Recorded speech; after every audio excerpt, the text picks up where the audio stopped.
first. Go. You guys got her done back-to-back, stringing big wins together. Yeah, some guys really gutted up in some tough situations.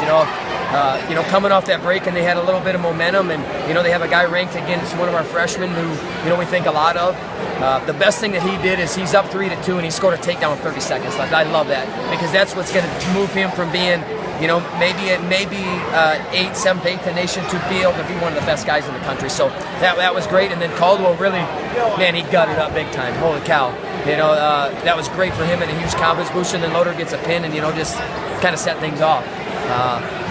Those early matches, they did a good job of slowing things down. They definitely had a game plan for some of our guys, but we know that guys are going to do that, so we got to adjust to it. We still got to be able to open guys up. We got to be able to make some adjustments. Cologne kept, trying to go the underhook. He went back to the single, then he started to get to attacks. But good environment, great environment, and our team responded to it. So you're coming off that break, and I'm sure that they thought that, man, we're going to win these next 4 matches, and and 3 of the 4 went the other way. So great job by our guys.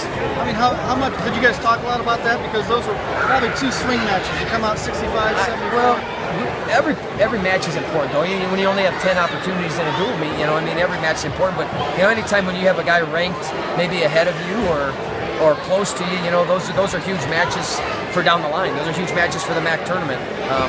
But I love how our guys responded, man. It was and Blaze to finish off, but I don't know.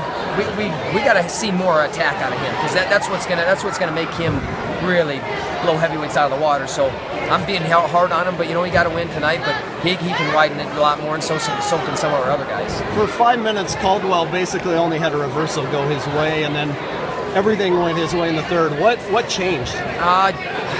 You know what? Sometimes it's just about flipping a trigger. We've been talking to him a lot about that. Things, what's happened so far doesn't have to dictate what happens the next minute or the next position or the next go or the next match. That doesn't dictate that, and he was able to pull it together. That was a huge win for him. Especially like you said, looking at the match and where it was at and how things were going, and for him to go get an attack and then cut the guy, go get another one, get back points, and really dig in, man. That was huge for him, and he feels good about it. And now we have to build on it, though. I imagine you preach wrestling to that buzzer. Just talk a little bit about the way Joey feels. You have to. There's no other way to compete. I mean, that's that. When we train like we do and we prepare our guys like we do, we talk about no easy points. We talk about wrestling through every whistle. And, he got a takedown with maybe 1 or 2 seconds left. I think it was a takedown well before that, but, he secured it and got a big win, and really really got the crowd into it. And in a match maybe where, looked like on paper we should win, and all of a sudden they're almost going to win, then we snatch it from them. That was huge. Because I like when the scoreboard says 24-10 instead of 18-16 or something like that. I like that scoreboard a lot better, and winning 7 matches in 3 is a good thing. Been 10 years since you beat the top 10 opponent. Now you've done it twice in 7 days. What's that mean for you guys? It means our team's getting better.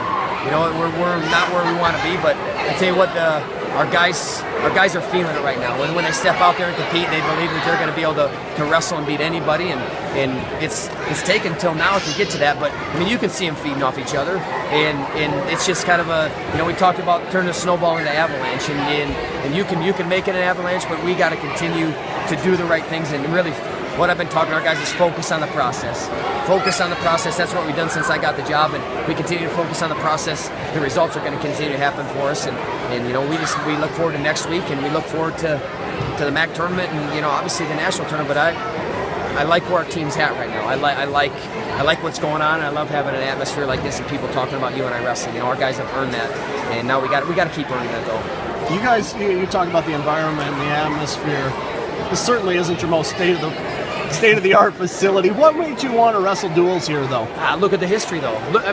Go talk to some other teams that come in here and tell them how they like it. See how they feel about it. So that's why.